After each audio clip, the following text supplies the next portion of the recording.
નમસ્કાર વિદ્યાર્થી મિત્રો, મારી યુટ્યુબ ચેનલ ઇંગ્લિશ વિંગ્લિશમાં આપ સૌનું હાર્દિક સ્વાગત છે. મિત્રો, આજનો વિડીયો એ ધોરણ 7માં જે અંગ્રેજી વિષયમાં નવું પાઠ્યપુસ્તક આવેલું છે એનો યુનિટ નંબર 9 જેનું ટાઇટલ છે ફીલ ઇટ લીવ ઇટ. તો આ યુનિટમાં તમે જોશો તો ઘણા બધા સેક્શન આવેલા છે. તો આ સેક્શનમાંથી એક સેક્શન જે નામ છે લેંગ્વેજ ફંક્શન, આપણે એની ચર્ચા કરવાના છીએ. તો મિત્રો, લેંગ્વેજ ફંક્શન નામનું જે સેક્શન છે ને એની અંદર તમને કોઈને કોઈ ગ્રામરનો ટોપિક શીખવવામાં આવે છે. તો ચાલો આપણે જોઈએ કે આ ચેપ્ટરમાં આપણે ગ્રામરનો કયો ટોપિક શીખવાનો છે. તો સ્ટાર્ટિંગમાં તમે જોશો લેંગ્વેજ ફંક્શનમાં, તો study the example and make the changes as given. તમારે અહીંયા જે એક્ઝામ્પલ આપેલા છે ને, આ એક્ઝામ્પલ જો ઉપર આપ્યું છે કમ્પ્લીટ કરીને, એમાં કઈ વસ્તુ બદલાયેલી છે એ જોઈ નક્કી કરી અને પછી આપણે બીજા બધા એક્ઝામ્પલ સોલ્વ કરવાના છે. બહુ સિમ્પલ છે. તો ચાલો જોઈએ, પહેલાં એક્ઝામ્પલ સમજીએ અને બંનેમાં શું તફાવત છે એ આપણે ડિસાઈડ કરીએ. તો સૌથી પહેલાં તમે જોશો અહીંયા, તો સૌથી પહેલાં તમે જુઓ અહીંયા ધવલ, તો અહીંયા પણ ધવલ. જો આ બ્લેક કલરના અક્ષર તમને દેખાય છે ને, એમાં તમને કંઈક બદલાવ દેખાશે. આ બ્લેક કલરના અક્ષર છે ને, બરાબર. હવે આની પરથી તમે નક્કી કરી શકો કે આમાં આપણે ગ્રામરનું કયું ચેપ્ટર શીખવાના છીએ. જો અહીંયા ગોઝ છે, વાવેન્ટ છે, તો આની પરથી આપણે એટલું જરૂર કહી શકીએ કે આ કાર્ડ પલટો કર્યો, ચેન્જ ધ ટેન્સ. કયું ચેપ્ટર આવશે? Change the tense. ટેન્સ એટલે કે કાર્ડ, બરાબર. આ સાદા વર્તમાન કાળનું છે, સાદો વર્તમાન કાળ. જ્યારે આ છે એ સાદો ભૂતકાળ, એટલે કે સાદા વર્તમાન કાળનું રૂપાંતર સાદા ભૂતકાળમાં કર્યું. તમને એટલી ખબર હશે કે જ્યારે એક કાળમાંથી બીજા કાળમાં આપણે વાક્ય ફેરવીએ ત્યારે એમાં માત્ર ને માત્ર ક્રિયાપદની અંદર બદલાવ આવે, બીજું કોઈ વસ્તુ બદલતી નથી, જે તમને હમણાં ખ્યાલ આવી જશે. તો ચાલો આપણે જોઈએ. ધવલ ગોઝ, ગોઝ છે એની જગ્યાએ વેન્ટ લખ્યું. અહીંયા બાઈસ છે તો બાઈસનું ભૂતકાળ બોટ. અહીંયા ટોક્સ છે તો એનું ભૂતકાળ ટોક્ડ. અહીંયા કમ્સ છે તો એનું ભૂતકાળ થશે કેમ. તો ચાલો એ જ વસ્તુ આપણે કરીએ. અહીંયા પ્લેસ છે તો હવે હું શું મૂકીશ? પ્લેડ થશે ને. Football every day. She kicks, તો અહીંયા મારે કિક્સની જગ્યાએ કિક્ડ ભૂતકાળ મૂકવાનું છે. Kicked the ball hard. Her friends cheer, તો ચીયર છે એનું ભૂતકાળ થશે cheered. For her. She scores, સ્કોરનું ભૂતકાળ થશે SCORE. એ તો આપેલ છે ઓલરેડી, એટલે આપણે માત્ર ડી લખવાનો, સ્કોર્ડ. એવી રીતે આ જોઈએ આપણે. અહીંયા ગેટ્સ અપ છે. Shekhar got up at 6:30 AM, બરાબર. તો અહીંયા આપણે આખું વાક્ય સાથે લખતા જવાનું છે. તો પેલા હીનું શું આવશે? હી બ્રશીસ, તો અહીંયા હું લખીશ brushed. His teeth, his teeth, પૂર્ણ વિરામ હી, તો હું પણ લખીશ હી. આપણે ક્રિયાપદ જ જોવાનું છે. ટેક્સ્ટના સ્થાને આવશે ટૂક. બાથ એટ. હવે અહીંયા 7 AM છે તો હું પણ લખી નાખું 7 AM. પછી આવે છે હી. ડઝ આપ્યું છે તો ડઝનું ભૂતકાળ થશે ડીડ, યોગ, પૂર્ણ વિરામ. ફરી વાર આવ્યું છે હી. ટેક્સ આપ્યું તો ટેક્સનું ભૂતકાળ થશે ટુક. હિઝ બ્રેકફાસ્ટ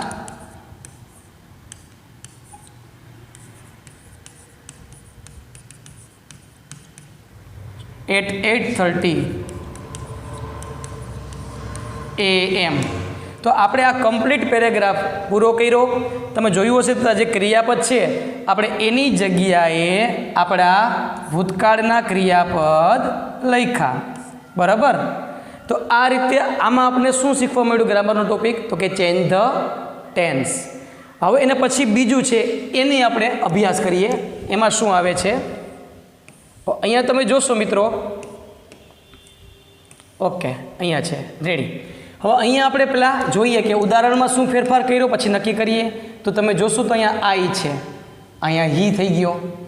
એનો અર્થ એવો થાય કે જ્યાં આઈ છે ત્યાં આપણે સર્વનામ કયું વાપરવાનો? હી. એટલે કે આ પહેલો પુરુષ એક વચન છે. શું છે? એક વચન. એના સ્થાને આપણે ત્રીજો પુરુષ એક વચનનો ઉપયોગ કરવાનો છે. બરાબર. તો અહીંયા તમે જોશો ને તો યુ આપ્યો છે, અહીંયા આઈ આપ્યો છે. એટલે આ યુ છે, યુ એ કેટલામો પુરુષ છે? તો કે બીજો પુરુષ એક વચન છે.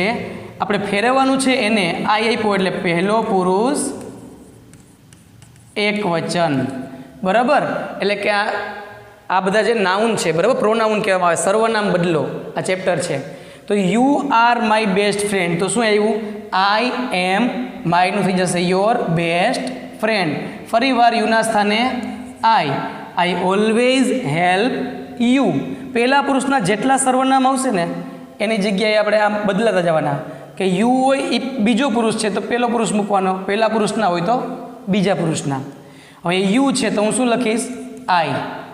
I play cricket with me છે તો એની જગ્યાએ આવશે વિથ યુ. યુ છે એની જગ્યાએ આઈ આપ્યું છે. આઈ શેર યોરની જગ્યાએ માય. કારણ કે બીજો પુરુષ છે તો બીજા પુરુષની જગ્યાએ પહેલો પુરુષ મૂકવાનો. આ બીજો પુરુષ છે એટલે પણ આપણે શું મૂક્યું? પહેલો પુરુષ મૂક્યો. હવે કરશનભાઈ છે. કરશનભાઈ એટલે કે ત્રીજો પુરુષ.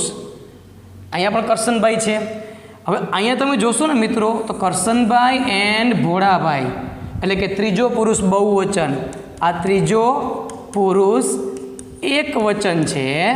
આપણે એને કેમાં ફેરવવાનું છે? ત્રીજો પુરુષ બહુવચનમાં ફેરવવાનું છે. બરાબર. હવે હી આપ્યું છે તો મારે અહીંયા શું લખવું પડશે? ધ્યેય. કારણ કે એક વ્યક્તિ હોય તો હી આવે. અહીંયા એક કરતાં વધારે છે. ક્રિયાપદનું મૂળરૂપ થઈ જશે. જો અહીંયા એસ લગાડ્યો કારણ કે એક વચન છે ત્રીજો પુરુષ એટલે અહીંયા કંઈ પણ આવશે નહીં. હી વર્ક ઇન ધ ફિલ્ડ. ધ્યેય વર્ક ઇન ધ ફિલ્ડ. હવે ફરી વાર અહીંયા હી આવ્યો તો મારે મૂકવાનું છે ધ્યેય. એની અંદર ક્રિયાપદને એસ લાગ્યો, મારે મૂળ રૂપ મૂકવાનું છે ગ્રો. ધ કોપ્સ એટલે પાક. ફરી વાર એની જગ્યાએ ધ્યેય સેલ્સ. તો સેલ્સની જગ્યાએ હું શું મૂકીશ? સેલ. ધ વેજીટેબલ્સ તો એમને આવશે ધ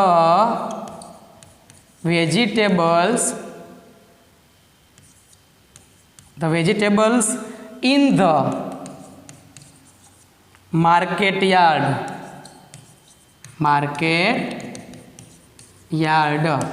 તો આ રીતે આપણે આમાં શું શીખ્યા? તો કે ચેન્જ ધ પ્રોનાઉન, સર્વનામ બદલો. બરાબર. હવે પછી જોઈએ ત્રીજો વિભાગ આપ્યો છે એની અંદર આપણે અહીંયા સુધી છે ત્રીજો. ઓકે. હવે ત્રીજા વિભાગમાં આપણે નોટ કરીએ કે શું ફેરફાર કરવાનો છે અને શીખીએ નવું. તો અહીંયા ધ કિંગ છે, અહીંયા ક્વીન છે તો એને કહેવાય છે જેન્ડર. એટલે આમાં આપણે કરવાનું છે ચેન્જ ધ જેન્ડર, જાતિ બદલો. સ્ત્રીલિંગ હોય તો પુલ્લિંગ હોય તો સ્ત્રીલિંગ. બરાબર. કિંગ છે તો ક્વીન. અહીંયા સન છે તો આ ડોટર આવ્યું. બોય છે તો અહીંયા ગર્લ આવ્યું. અહીંયા હોર્સ છે તો અહીંયા મેર આવ્યું. અહીંયા પ્રિન્સ છે તો પ્રિન્સેસ. મેન છે તો વુમન. ટાઈગર છે તો ટાઈગ્રેસ. તો એ રીતે જોઈએ તો અહીંયા ફાધર છે તો અહીંયા શું આવ્યું? મધર. બ્રધર હોય તો હું અહીંયા શું લખીશ? કેવું જોઈએ? સિસ્ટર. સમજાય છે? Listens carefully. ધ અંકલની જગ્યાએ આપણે લખીએ આંટ. ગીવ્સ અહીંયા હિમ છે તો અહીંયા શું છે? હર. બરાબર. A gift. તેના પછી જોઈએ ધ જેન્ટલમેનનું જેન્ડર અલગ થાય lady. The lady smiles at the boy છે તો અહીંયા હું શું લખીશ? GIRL. The girl. આ રીતે આપણે આખી જાતિ ચેન્જ કરી. ત્યાર પછી જોઈએ અહીંયા બ્રધર છે તો અહીંયા સિસ્ટર. અહીંયા હિઝ બ્રધર છે એટલે હિઝ છે તો સિસ્ટર એટલે શું આવે ખબર છે? હર આવે. હર નેમ ઇઝ અર્જુન. તો અર્જુનની જગ્યાએ આપણે ગમે એ વસ્તુ રાહી કરી નાખીએ. બરાબર. છોકરીનું નામ. હી ગોઝ ટુ, તો હીની જગ્યાએ શું લખીશું? She goes to school with, me છે એ મી એમનેમ રહેશે, એ બદલશે નહીં. Every morning. હવે જો અહીંયા હી આવ્યો તો હું મૂકીશ સી. લાઇક્સ, તો લાઇક્સ જ આવશે, આપણે કાર્ડ બદલાવાનું નથી. To eat samosa, to eat samosa after school. ફરી વાર જો અહીંયા હી છે તો હું મૂકીશ C. Plays cricket, plays cricket in the ground, in the ground near our house, near our house.